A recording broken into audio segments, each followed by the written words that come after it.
Bonjour mesdames et messieurs, bon réveil et bienvenue dans ce journal. Retenu depuis 2009 par l'UEMOA comme étant le laboratoire de référence dans la sous-région en matière de grandeur pression, le laboratoire national d'essais de qualité, de métrologie et d'analyse, l'ANEMA de Côte d'Ivoire confirme sa capacité à accompagner la compétitivité des entreprises. Après plusieurs audits réalisés par Tunisian Accreditation Council, l'ANEMA vient d'obtenir l'accréditation ISO 17025 version 2005 en chimie des eaux et environnement, une reconnaissance internationale des résultats du laboratoire dans le domaine de l'eau de consommation. Le certificat d'accréditation a été présenté jeudi dernier au ministre de l'Industrie et des Mines, Jean-Claude Brou.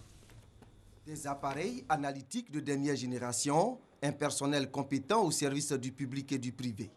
Des facteurs qui ont valu au Laboratoire national d'essais de qualité, de métrologie et d'analyse, l'ANEMA, l'accréditation ISO 17025 version 2005 en chimie des eaux et environnement.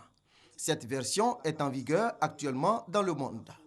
Nous faisons des analyses bien sûr de la qualité de l'eau que nous consommons en Côte d'Ivoire et nos résultats sont confirmés par cette accréditation. Ça permet aux entreprises qui ont besoin de faire des analyses de le faire sur place au lieu d'aller chercher à le faire à l'extérieur. Ça permet à notre pays de pouvoir maintenant, au niveau de la qualité, dans ce domaine bien précis, de se positionner sur le plan international. Outre le secteur de l'eau, l'ANEMA effectue des contrôles de qualité métrologique des instruments de mesure. Il fait également des essais de qualité et de conformité aux normes, la maintenance des accessoires d'avion. Pour le ministre de l'Industrie et des Mines, Jean-Claude Brou, la fiabilité des résultats de l'ANEMA est un signal fort aux opérateurs économiques et aux investisseurs.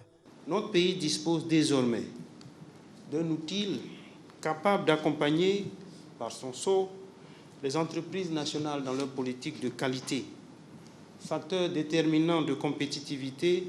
Pour mieux valoriser le laboratoire national d'essais de qualité, de métrologie et d'analyse, le ministre Jean-Claude Brou demande aux responsables du laboratoire national de travailler sur le processus d'accréditation dans les domaines de la chimie alimentaire et de la microbiologie. Depuis 2011, le gouvernement a renforcé le dispositif de surveillance du parc national de Taï avec l'appui des partenaires comme le GIZ. Aujourd'hui, le parc se porte mieux, mais l'Office ivoirien des parcs et réserves ne veut pas dormir sur ses lauriers. Un nouveau plan d'opération vient d'être adopté pour l'année 2017 qui permettra de préserver au mieux l'immense réservoir génétique. Hervé Blé. Le parc national de Taï est situé au sud-ouest de la Côte d'Ivoire. Avec ses 5360 km², c'est la plus grande forêt tropicale primaire sous protection de toute la zone ouest africaine. Le parc, immense réservoir génétique, est classé patrimoine mondial depuis 1982. Un plan d'aménagement et de gestion existe qui couvre la période 2014-2018. Sa mise en œuvre se fait avec succès. Résultat, le parc se porte bien. L'analyse satellitale des images sur ce parc, on s'est rendu compte que 98% c'est couverture forestière, il n'y a qu'à peu près 1% qui est forêt dégradée et 0,7% qui est couverture d'eau. L'Office ivoirien des parcs et réserves OIPR note que le parc national de Taï fait l'objet de convoitises de la part des agriculteurs, chasseurs, orpailleurs et autres braconniers. Le message de sensibilisation est clair et la cible définie.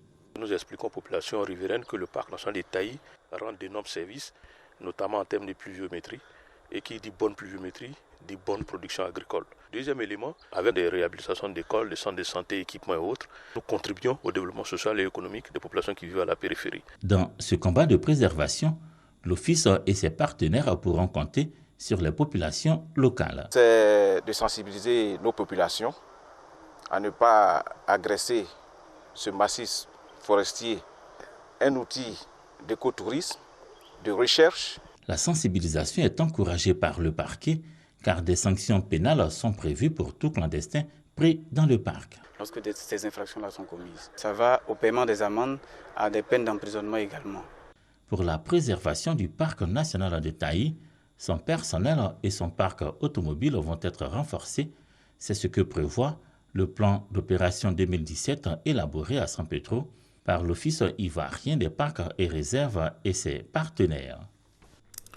Le PARCS, le projet d'appui à la réconciliation et à la cohésion sociale, est une initiative de la mairie de Yopougon financée par l'Union européenne. Ce projet, qui visait à renfermer les liens entre les populations, s'est articulé autour d'activités socioculturelles et sportives à Yopougon et à Bobo. Au terme de 3 ans d'action sur le terrain, l'Union européenne a fait le bilan avec les différents partenaires. Plus de 278 millions de francs CFA ont été dégagés pour mener à bien le projet d'appui à la réconciliation et à la cohésion sociale. Serge Collier.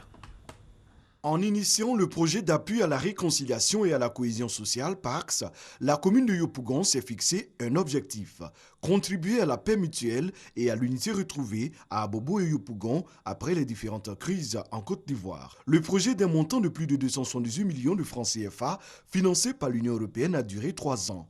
3 ans d'intenses activités sportives et socioculturelles en vue de promouvoir la paix, la solidarité et l'entente. Nous pensons que les activités que nous avons pu réaliser tout au long de ce projet ont contribué un tant soit peu à rapprocher les populations. À chaque occasion, a indiqué Donipo Kone, le coordonnateur, les populations ont communié ensemble. Elles ont montré leur ferme volonté de vivre dans un climat de convivialité, d'amitié et de fraternité.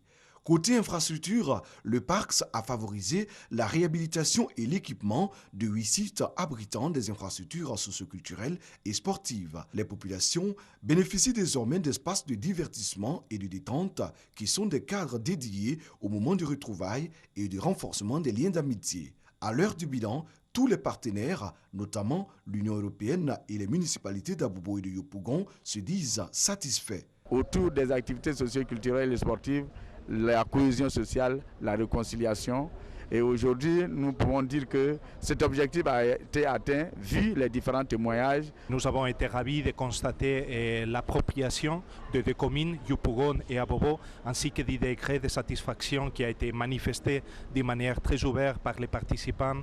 Plusieurs témoignages de bénéficiaires ont également noté l'impact positif du parc, le projet d'appui à la réconciliation et à la cohésion sociale qui s'est déroulé de 2014 à 2016 à Abobo et Yopougon. Dr Adopo Hachi veut améliorer le niveau grammatical des élèves et étudiants. Il vient de publier à cet effet Analyse en grammaire française pour une approche rénovée dans l'enseignement en Afrique aux éditions L'Harmattan Côte d'Ivoire. La dédicace de ce livre de 205 pages qui remet en question certaines analyses grammaticales traditionnelles et fait des propositions novatrices a eu lieu mercredi dernier à Cocody en présence de notre reporter Issa Yeo. La grammaire reste une matière complexe pour bon nombre d'élèves et d'étudiants. Pour leur faciliter la compréhension et la maîtrise de cette discipline, Aimé Adopo Hachi vient de sortir un ouvrage intitulé Analyse en grammaire française pour une approche rénovée dans l'enseignement en Afrique. Ce livre se veut un outil pédagogique et didactique pour les apprenants et les enseignants. Dans les pratiques, je me suis rendu compte qu'il y a beaucoup d'incohérences. Et les enseignants, les étudiants ont des difficultés à pratiquer un certain nombre d'éléments de grammaire. Le fait d'avoir comme premier recours de langue le Nushi vient de ce fait que les élèves ont tendance à contourner les difficultés de la grammaire. Donc la bonne identification des mots permet de bien les écrire, permet de bien les employer. Dans ce livre de 205 pages, l'auteur met en exergue les méthodes et principes d'analyse en grammaire pour expliquer certaines vérités grammaticales. Il remet en question certaines analyses grammaticales anciennes devenues des vérités éternelles et fait des propositions novatrices.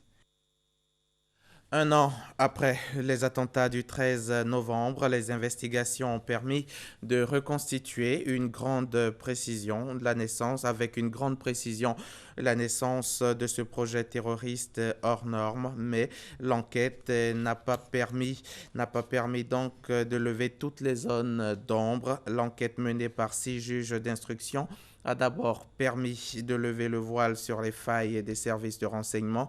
130 personnes étaient assassinées à Paris et Saint-Denis par des terroristes ce dimanche. Un an, jour pour jour après ces attentats, François Hollande rend hommage à ses victimes. Le président de la République a prévu de se rendre sur chaque lieu touché par les attaques. L'actualité internationale, en bref, la délégation du Conseil de sécurité s'est envolée pour l'est du pays, Goma et Beni. Elle devrait ensuite se rendre en Angola samedi 12 novembre. La journée était consacrée à la crise politique et aux solutions pour y remédier. Les ambassadeurs auprès de l'ONU ont été reçus par le président et le premier ministre. Ils ont ensuite rencontré les évêques de l'Église catholique qui tentent de rapprocher les points de vue et les acteurs politiques de la majorité de l'opposition ayant participé ou non au dialogue social, au dialogue national, la société civile et les mouvements citoyens. Alors que des hommes armés se sont emparés de 2 véhicules privés dans la région de Tombouctou, au sud de Gao, ce sont des assaillants qui ont attaqué dans la nuit de vendredi à samedi une position de l'armée malienne qui a riposté.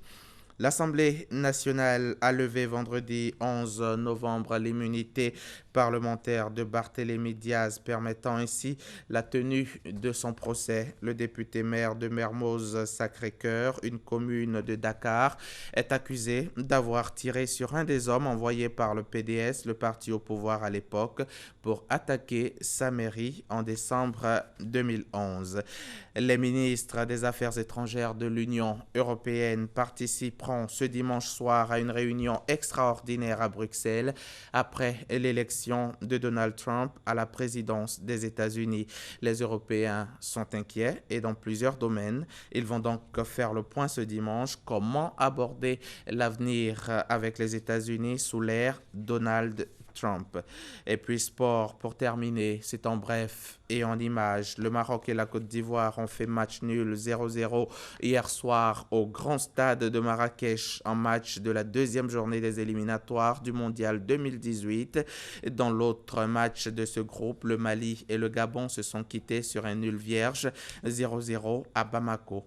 Après ces 2 rencontres, les Ivoiriens dominent toujours le groupe C avec 4 points devant le Maroc et le Gabon qui comptent 2 unités chacun et le Mali qui ferme la marche avec 1 point.